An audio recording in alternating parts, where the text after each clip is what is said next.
Yan. 14-15 yung tinira ko mga boss. Nag-exhibition. Tinawanan na naman ako. Ano ba yung tira mo? Grabe. Parang beginners yung tirada mo. Kumain siya ng 3 mga boss. Pero hindi niya alam. May plano ako. Yan o. Mahina pala ha. Yan. Dinama ko mga boss. Okay mga boss. Share ko lang itong naging laban namin ni Master Rogelio Redela. Di ko po alam mga boss kung taga saan siya. Bigla lang siyang nag-chat sa akin na, boss, tayo yung maglaban kasi puro daw mahihina yung nakalaban ko. Grabe naman maka-judge si Idol. Friendly game lang po yung mga laban namin, Idol. Huwag mo namang i-underestimate yung mga nakalaro ko. Magagaling din sila, Idol. Nagkataon lang na nanalo ako at nagkataon din na nanalo sila. Okay, wala naman. Match lang po kami, Idol. Dito mga boss, kaya pinagbigyan ko siya mga boss. Sa game 1, tumira ko ng 313. Nag-313 din siya, 7-3 ako. Nagpakain mga boss, ganyan. Tapos, nagsinayang ko. Nagkaposisyon, ganyan mga boss.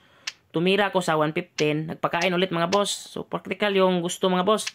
Nag-5-1 ako, nag-7-2 siya. Nagpakain ako mga boss, ganyan. Nag-11-6. 9-5 ako, 5-1, tapos 5-1. Tumira siya ng 115. Bigla lang akong tumira sa 11-7 mga boss. So, na-blunder ako mga boss. Tinawanan pa niya ako dito. Ha, ang hina mo naman. Nag-chat sa chatbox mga boss. Ang hina mo naman pala. Dinama niya agad mga boss.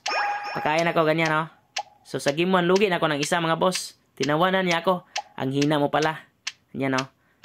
So dito mga boss, nag-resign po ako. Talo ako sa game 1. Game 2 mga boss, tumira siya ng 313. Nag-314 ako. Nag-116 siya mga boss, 8-3. Pag 7-3 niya mga boss, 115. Nagpakain mga boss, ganyan. Tapos, nagpakain din ako. Tumira siya ng 314, ganyan. Tapos, 5-4 lang. Pag 12-8 niya mga boss, sinayang ko. Kain. Tapos, 9-5. Tumira siya ng 11-7. Tapos, 5-1. Pag tira niya ng 7-3 mga boss, ito, nag-exhibition ako. Kasi bawal na akong mag-313. Kasi madadamahan niya ako mga boss. Kapag nag-160 naman ako, syempre, sasayangin niya sa 313. So, nag-exhibition ako dito mga boss.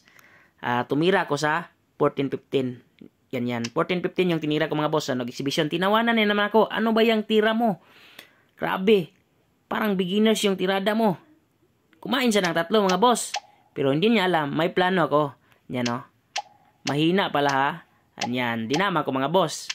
Ngayon. Nakadama na ako. Yan. Sinayang ko. So dito mga boss. Tinawanan ko naman siya. Ngayon, sino bang mahina idol? Di mo lang alam yung mga plano ng isang. Yun, nakaganti tayo mga boss.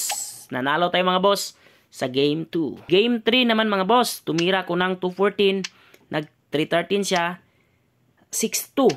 Nag-116 siya mga boss. 10-6. Tapos 16-13. Nag-115 ako. Nag-5-1 siya. Tapos pakain ako agad mga boss. Yan.